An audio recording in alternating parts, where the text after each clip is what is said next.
So real quick, for us, we just finished our first week of phase 3, or our third OTA. Guys will be off, and we'll be back at it next week, Tuesday, Wednesday, Thursday. Much similar schedule as we were on this week. We're doing a lot with our installation, like we are every time this year, trying to make sure. I just finished telling the players that the most important thing this time of the year is quickly getting the players up to speed with the terminology and what to do. It's hard to evaluate a player if he doesn't know what to do. So our jobs as coaches is to bridge that gap quickly with the players that are new, and then carry it over into training camp and begin that install process again. Any questions? Sean, with that said, you've got 3 new vets defensively, Patrick, Demario, and Kurt. How are they in the acclimation process? They're doing well. The first time that we can give them books and begin, teaching is in phase 2.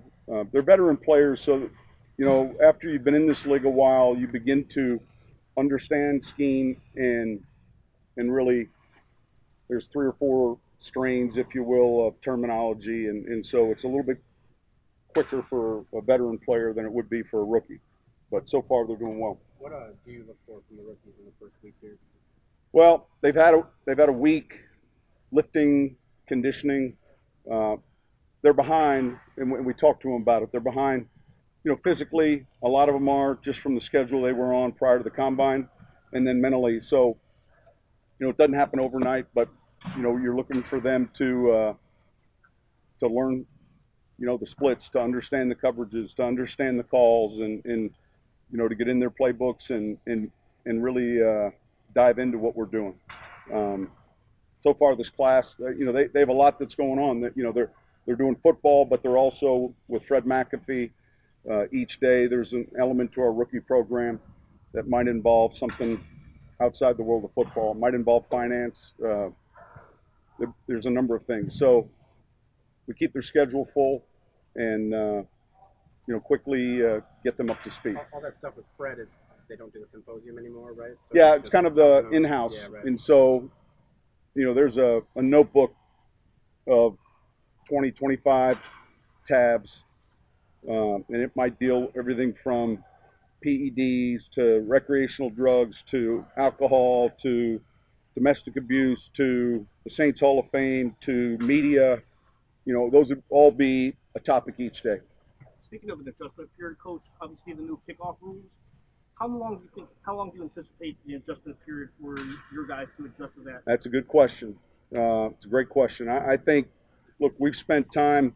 There's no template really to look at, and so I think in the first quarter of the season you're going to see. I think you're going to see a safer play, and I think you're going to also see a more exciting play. I think you're going to see teams that approach it with a return in mind that's different. It's going to change a little bit of the body type, so who might be on that unit with 8 guys deployed in the first 15 yards. So we're discussing it and spending time on it now, and yet there's no point of reference. So I think you'll see it, especially early in the season. You're going to see some exciting plays. And as you as a member, you've been involved with probably one of the most exciting onside kicks in NFL history. Are those days gone now with this new rule? Or no, that kick was 5x5, and it can technically be the exact same play that happens. So, look, they wanted to protect the integrity of a team. Look, late in the game and you score, and there's an obvious onside kick. Now, your deployment has got to be balanced, but you still have that chance to score, recover an onside kick, and score again. Some of our most exciting games have ended that way. But I just think from a spacing standpoint, where the return team is aligning is, you really have 3 players left, and I think you're going to see mortar kicks to cavities, and so it'll be interesting to see, especially early in the year. Is Mike Westhouse involved in those? What's his role? Right now, no, and yet I wouldn't rule out that he's back involved. Is there a time you'd like him to be here? Yeah, we've discussed. Look, he had an off-season surgery done, and so it would be training camp. Sean, how much did you guys get to see Taysom Hill on field last year? And is this kind of like the first time you're getting a real good evaluation of him? Well, he's getting a lot more valuable snaps at QB because, when we claimed him, we were kind of at the start of the season, and you saw him run some scout team and do some of those things. In other words, post practice, he'd work with Joe or Pete. Now he's getting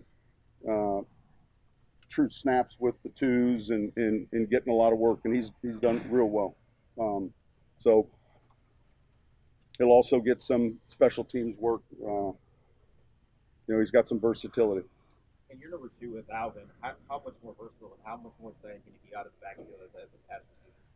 Well, look, we think, he does a lot of things. He's smart, number one. He's exceptionally smart, and he's got real smooth hands. He understands coverages, and he understands zones and man-to-man principles. I think that, each week we're constantly looking at, different ways where we can get him in a matchup or get him in space, and then also as a runner. So that versatility for him is certainly a big asset. Is this the deepest you've been on the defensive line in a while? A while is a while, so I can't remember that far back. But look, we're deeper at end than we have been, and obviously, we have an early draft pick at that position, but but it's a tough position to find when the season's over with in free agency. But you can find some good football players. We have over the years guys that have come in and played a significant role. They might not have been high draft picks, but there've been a lot of guys: Hollis Thomas, Bobby McCray, Jeff Charleston. I'm missing 100 names. Anthony Hargrove.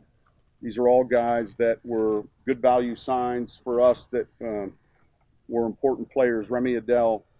I'm going to leave out someone now, but Tom Johnson, Tyron Walker, just to name a few. When you're evaluating those guys, what can you get from them without them being in pads? That's hard. So I just finished. That was the other point I was making, is that this is to get aligned, and the challenge during the OTAs doesn't happen as much with the outer layer of players. It happens. The challenge is more for the offense and defensive line because they're right next to each other, and so as coaches, our evaluation kicks in once training camp starts as to how they're playing the technique. Here, it's alignment, assignment, and making sure that when it comes to training camp, they know what to do. Sean, your impression of Boston Scott? He's picked things up pretty quickly. We worked him out the week before the draft. He's from Baton Rouge. He'll work with the punt return, kick return units. He's shorter, but he's built pretty well. He is someone that has, I think, good instincts. So it's early, but he's done some really good things. I think there's a running ability he has as well, not just as a really. I wouldn't look at him as a joker back, if you will. I mean, he's got some of those traits, but he does a pretty good job with some of the inline runs. Will he also have a great opportunity as a punt returner? Yeah, punt and kick returner, and when you put Boston, Scott, you get confused because you might call him Scott Boston, right? He's got one of those names. Have you or will you address the new anthem? At some point we will. Look, we did a year ago as a team. For us a year ago, if you look back, we were getting on a flight to London, and so while all of that was being addressed back in the States, we were in some countryside hotel by ourselves, and fortunately we've had great leadership, and we still do. So I'm sure our players will have a chance to digest it all, and we'll come up with what we as a team feels right. And I think that, like anything else, when you're not a part of that process, then the new kickoff, The new helmet rule, something obviously as significant as this anthem discussion, we'll handle as a team. Do you think it's going to be handled by coaches and players, or does ownership get involved because of the fine? Yeah, that's a good question. I imagine that might vary per team, and not even having sat down with Mrs. Benson, but I know that she trusts in our leadership and she trusts in the leadership of our players, because it really starts with them. Having Cameron Merritt, I thought he was limited, but were you expecting to be able to get him out Yeah, there? he's ahead of schedule. It's encouraging. I made the comment to Bo 2 days ago during the walkthroughs, watching him move around, and you guys saw him. He's way ahead of schedule, and certainly where our doctors had hoped, and even better. So he's going to factor in this year. He's a player that we've got a real clear vision for. Watson wasn't here today, Coach? Pardon? Watson wasn't here today. Was not. AJ, how will you plan to do snaps with Davis and AJ Klein as you install her? I don't know if AJ Klein is participating in OTAs, but is that a sort of every other series? Well, every other practice type of they're playing at different spots too. Davis is playing some will. We've got some flexibility really with Alex, with Davis. Manti's getting work at the Mike. Davis is getting work at the will. Klein will work at the Sam. He's not right now. So the good news is a handful of those players we're talking about are two-part players. They can play Mike Will or Mike Sam. So that'll sort itself out as we get a little bit healthier and closer to training camp. Do you have a vision for your defensive Mike, though, or that's a competition between them? Well, first off, Klein played Sam in the base last year, and then in the sub was the inside backer. Yeah, we've got a vision for each of those players, and I think that as we get into camp, it'll be a little bit clearer for you all. What's been your impression so far of the right defensive end, the rookie Davenport? Man, he's big and he's long. He's a tremendous worker. He spent a lot of time with Ryan just on his technique. He's playing more from a three-point stance than he did it in college, where he was mainly in a two-point stance. But he's coming along really well. There's a strength element you feel, and obviously we're not in pads, but you saw it when he played, and now it's really working on his pass rush, working on his pass rush plan, and developing the three different pitches he needs to be effective when it's not just playing the run. But obviously he, like the rest of that rookie class, has got a lot being installed, but he's handling it well. It's been real encouraging. Obviously, you want Jordan and Okafor out there, but with them sitting out, team drills, how beneficial is it for Davenport maybe to go against some starters? Yeah, and these guys are getting a ton of reps. But yes, I think that this is the time of the year where we're trying to bring all these guys up to speed. Obviously, with Oak, he's got a little bit with his rehab. We feel real good with where he's going and his schedule. The same with Cam.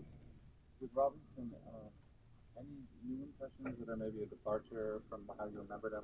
Well, he's that much further along as a player, and the way he played last year. I mean, shoot, the interception he made on just a late down the field throw was impressive. So, like anything else, there's a confidence level that you see, and I say all the time, the confidence you can wish for it or hope for it, but it really is a result of demonstrated ability. And so here's a player that has played in the biggest stages and had success. But he looks the same. He still looks young, and it's good seeing him back in our building. What's it like to have Coach Ryan back? Outstanding. He's a guy that understands the process. He's a team first guy. He was, of course, extremely important to us back in '09, and he's healthy now, and I think he's tremendous in the room. So it's been a good addition. I think he still has a lot of football left. Yeah, I think he does, and I think he's a guy that takes care of himself too, and so,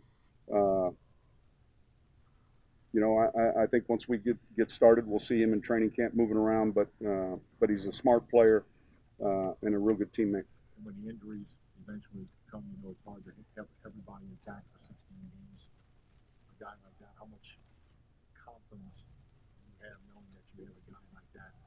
Well, I think it's important. I mean, look, last year I made this comment. A guy like, well, if you just looked at the guys that played in the offensive line, obviously Ryan played left, he played right. Senio played, you know, shoot, over 50% of the snaps when Tehran was down. And so you go through the attrition of a long season. And it's important that you're deep there, and you hope that you're healthy for the length of the season with the same lineup. But you also recognize that a lot of times you aren't. So what about the progression of Taysom Hill? Looks good. A lot more than specialty. Yeah, I think so too. We like where he's at, and you know, he's grinding, working hard. You know, he's a guy that I think you guys saw maybe a play today where when he does get outside the pocket, he can run. I mean, real fast.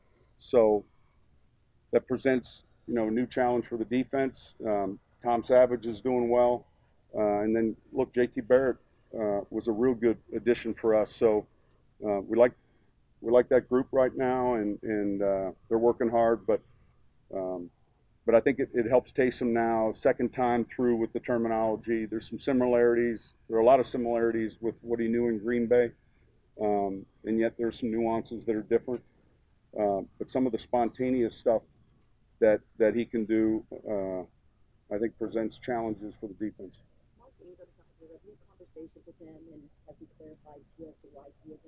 Yeah, we spoke. Before we even got into phase one, we've had a couple conversations, and you know, those are he and I talking, and you know, I told him at some point I'm going to be talking to the media, and this is what I'm going to say. I don't necessarily agree with the decision, and yet I certainly respect it. He's a smart player.